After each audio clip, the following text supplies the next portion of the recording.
warahmatullahi wabarakatuh. Alhamdulillahilladzi anzala ala abdihil kitaba wa lam yaj'al lahu iwaja la ya'tihil batilu min baini yadayhi wa la min khalfihi tanzilu min hakimin hamid. Segala pujian kepunyaan Allah yang telah menurunkan kitab kepada hambanya, dan Dia Allah tidak menjadikan pada kitab itu suatu kebengkokan. Kitab itu tidak didatangi oleh kebatilan baik dari depannya maupun dari belakangnya. Kitab itu turun dari yang maha bijaksana lagi maha terpuji. Ikhwanidin, kajian Majelis Taklim Nurul Huda yang insya Allah dirahmati oleh Allah Subhanahu wa Ta'ala. Kita jumpa lagi dalam kajian online. Suasana masih adaptasi kebiasaan baru, namun mudah-mudahan kita selalu diberi kesempatan oleh Allah Subhanahu wa Ta'ala sehingga bisa menikmati sisa hidup kita ini dengan nyaman, dengan gembira, dengan damai, dengan sejahtera. Ikhwatin yang berbahagia, malam ini saya mengambil tema tentang harta dan kesehatan. Itu sebetulnya bisa berdampingan, juga bisa berlawanan, ya. Biasanya kita ini ketika masih muda ini mengejar harta, kemudian tidak peduli kesehatan. Nah, baru ketika tua mengejar kesehatan, tidak peduli harta. Biasanya kalimat ini memang terasa seperti lelucon, ya. Tapi itu adalah fakta yang sebenarnya terjadi dan menimpa kebanyakan dari kita. Kalau kita melihat betapa banyak orang-orang muda yang bekerja seperti dikejar setan, tak peduli siang, tak peduli malam, mereka terus bekerja.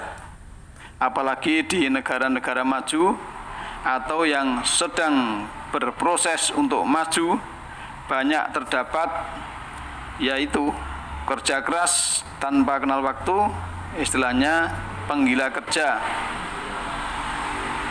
Mereka memperoleh imbalan yang sangat menggiurkan dari kerja kerasnya. Bermunculanlah orang-orang sukses baru karena kerja keras itu. Mereka menjadi eksekutif muda bergaji besar, atau menjadi pengusaha yang kaya raya, atau menjadi penguasa yang mapan dan disegani. Tapi sayangnya, tidak sedikit kerja keras yang berlebihan menimbulkan berbagai masalah kesehatan di kemudian hari. Apakah ada yang salah dengan kerja keras mereka itu? Sebenarnya tidak ada yang salah. Kerja keras mereka telah menghasilkan imbalan yang pantas. Cuma ironinya adalah ketika usia semakin tua, semakin uzur, saat-saat kondisi kesehatan mulai melemah, ketika kecerdasan semakin berkurang, penglihatan bertambah lamur, pendengaran semakin tak jelas, berbagai penyakit akan datang. Maka harta kekayaan yang diperoleh dengan kerja keras selama bertahun-tahun pun ludes untuk memperoleh kembali kesehatan yang dulu dihambur-hamburkan. Inilah yang oleh sementara orang dianggap sebagai lelucon hidup itu. Nah, apakah yang sebenarnya kita cari dalam hidup ini? Kadang kok seperti lingkaran setan yang tak ada ujung pangkalnya. Dan kita hanya berputar-putar di situ-situ saja karena ya kerja keras sakit, atau cari harta sebanyak-banyaknya dengan mengorbankan kesehatan yang demikian berharga.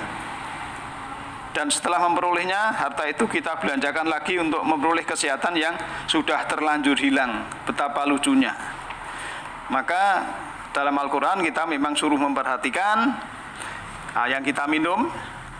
Dalam surat 56 ayat 68 juga suruh memperhatikan apa yang kita makan dalam surat 80 ayat 24. Nah, berarti siklus tentang makan dan kesehatan dengan kerja memang harus selalu disinkronkan atau istilahnya seimbang. Saya punya seorang kawan pernah bercerita, yang dulu sangat aktif itu berkata pada saya, usia bertambah, badan saya semakin lemah dan terasa sakit semua.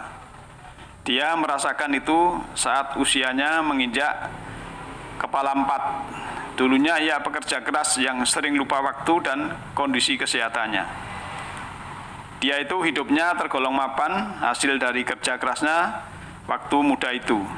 Kini kondisinya jauh berbeda. Setiap hari ia belanja makanan sehat untuk mengerem laju penuaan. Mulai dari buah-buahan, vitamin, madu, suplemen, sampai obat-obatan untuk penghilang rasa sakit. Waktu sehari-harinya yang dulu banyak digunakan untuk berbagai aktivitas kerja keras, kini lebih disibukkan oleh usaha mempertahankan kesehatan. Ia mulai sadar bahwa usia menggerogotinya. Nah, teman saya ini ya begitu. Kemudian ada teman yang lain, bahkan dia seorang pejabat yang juga bekerja keras, tapi di masa tua banyak keluhan. Ya, sampai-sampai setelah pensiun dia naik ke genteng, untuk menaik genteng mau turun nggak bisa. Nah, apalagi ia tidak begitu tahan dengan kondisi badannya yang tidak bugar dulu itu. Kemudian sering minum obat penghilang rasa sakit dan berbagai obat pelawan proses degeneratif lainnya. Beberapa tahun kemudian, ia mengalami masalah dengan ginjalnya. Ya, sakit akut dan akhirnya gagal ginjal dan meninggal setelah berkali-kali cuci darah. Nah, ikhwatin yang berbahagia, maka kalau kita melihat cerita-cerita yang demikian, kalau ada orang yang kerja keras, maka sebetulnya juga harus diimbangi dengan sesuatu yang menghasilkan kesehatan, seperti istirahat, kemudian pikiran fresh, bersedekah, ya, menyantuni orang miskin, anak yatim, itu juga bisa menyehatkan. Karena menyehatkan jiwanya otomatis juga menyehatkan fisiknya. Ya, memang kalau kita melihat setiap diri bisa berbeda dan tidak bisa dijadikan patokan. Bagi sang pekerja keras yang berhasil kaya raya misalnya, jangan sampai harta benda yang diperolehnya itu ternyata hanya menjadi tabungan bagi masa tua, sekedar untuk membeli kesehatan yang telah dihambur-hamburkan di masa muda, padahal ternyata tak mampu menyelamatkannya alias juga tidak berguna. Atau kalaupun uangnya lebih dari cukup untuk merawat kesehatannya di masa tua, bukanlah pilihan yang enak untuk melewati masa tua dengan keluar masuk rumah sakit. Nah, bagi pekerja keras yang tak berhasil kaya, janganlah sampai kerja kerasnya menghasilkan penyakit, karena sungguh orang miskin dilarang sakit. Nah, karena sebetulnya tidak ada batasan dan rumusan sederhana yang mana memang membedakan orang kaya dan orang sakit. Kalau memang jiwanya itu tidak sehat, ya kadang-kadang menjadikan fisiknya menjadi sakit. Nah, begitulah barangkali kalau kita mau mencermati keadaan di masyarakat, maka itu kita harus kembali kepada petunjuk Al-Quran, bahwa kita harus memperhatikan makanan, memperhatikan minuman. Kemudian kita dalam surat 2 ayat 168, 172 itu suruh makan makanan halal dan thayyibah. Kemudian yang syarat yang ketiga dalam surat 731 kita dilarang untuk melebihi batas. Kalau misalnya sudah jam 9 malam, ya tidak usah makan nasi yang berat, makanan yang berat-berat. Itu nanti akan melebihi batas, akan menjadikan sampah di tubuh sehingga menghasilkan mungkin gula, asam urat ataupun kolesterol yang lain. Nah, ikhwatin yang berbahagia, memang ada kerja keras yang justru menjadikan sehat, yaitu ketika seseorang bisa menata hati, bisa menata pikiran dan tenaganya secara seimbang. Bekerja yang tidak terjebak pada stres berlebihan, bekerja yang dilandasi dengan hati yang tulus ikhlas dikarenakan tujuan-tujuan mulia yang ada di baliknya. Ya, bekerja keras tidak selalu menghasilkan penyakit. Misalnya Rasulullah mencontohkan beliau adalah pekerja keras sepanjang hidupnya, tetapi bisa dikatakan beliau tidak pernah sakit kecuali di saat-saat menjelang wafatnya. Dewasa ini manusia terjebak pada kerja keras yang menimbulkan penyakit. Masalah utamanya adalah pada ketidakseimbangan antara hati, pikiran, dan tenaga. Keseimbangan harus sudah dimulai dari hati sejak kita meniatkan bekerja. Karena untuk apakah kita bekerja? Apakah sekedar menumpuk harta, sekedar balas dendam atas kemiskinan di masa lalu, ataukah untuk tujuan-tujuan yang lebih mulia? Jika sekedar untuk menumpuk harta, maka kita bakal terjebak pada ketidakseimbangan yang berkelanjutan. Bekerja untuk mengejar harta bakal mengarahkan seseorang untuk menjadi serakah tanpa terasa. Keserakahan menggiring kepada menghalalkan segala cara. Kelanjutannya, ya tega mengorbankan kepentingan orang lain, dan terjadilah berbagai kekerasan hidup yang menyebabkan pada stres tinggi, secara individual maupun sosial. Efeknya bakal muncul berbagai macam penyakit, maka pada perseorangan maupun pada masyarakat yang luas, dan ketidakseimbangan itu bakal menurunkan kualitas hidup kita.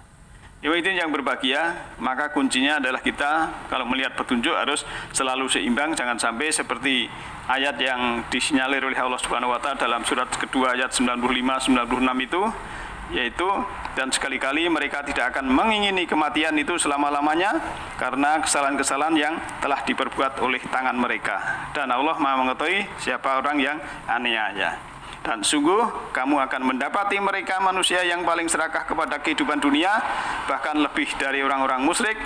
Masing-masing mereka ingin agar diberi umur 1000 tahun, padahal umur panjang itu sekali-kali tidak akan menjauhkannya dari siksa Allah. Maka Allah itu Maha mengetahui apa yang mereka kerjakan. Nah, ikhwatin yang berbahagia, maka dengan ini kalau kita melihat beberapa hal yang berhubungan dengan harta dan kesehatan, maka kita harus seimbang. Kalau kita ingin kerja keras mencari harta sebanyak-banyaknya, kita harus punya niat untuk kita sebaiknya kita sedekahkan, khususnya untuk fakir miskin, anak yatim, dan orang tua yang terlantar. Itu akan mempengaruhi jiwa kita, pikiran kita, dan tenaga kita, dan efeknya akan kembali kepada diri kita. Tapi kalau kerja keras hanya untuk keserakahan, untuk saing-saingan dan sebagainya, nanti kita kena ayat yang banyak sekali yang berhubungan dengan masalah dunia, bahwa dunia ini adalah permainan, dunia ini fata morgana, dunia ini adalah sendaguro. Nah, maka supaya tidak fata morgana, supaya tidak permainan, supaya tidak sendaguro, maka kita manfaatkan apa yang ada ini untuk jalan di garis hukum Allah. Jadi jalan di garis hukum Allah yaitu tadi, kalau kita punya kelebihan harus kita sisihkan untuk fakir miskin, anak yatim, dan juga orang tua yang terlantar ataupun janda-janda tua. Mudah-mudahan yang sedikit ini menambah wawasan untuk kita semua, khususnya saya sendiri, dan syukur bisa kepada kawan-kawan. Demikian malam ini, lain kali kita bisa sambung lagi. Nasrun minallahi faqakum qarib. Alhamdulillahirabbil alamin. Assalamualaikum warahmatullahi wabarakatuh.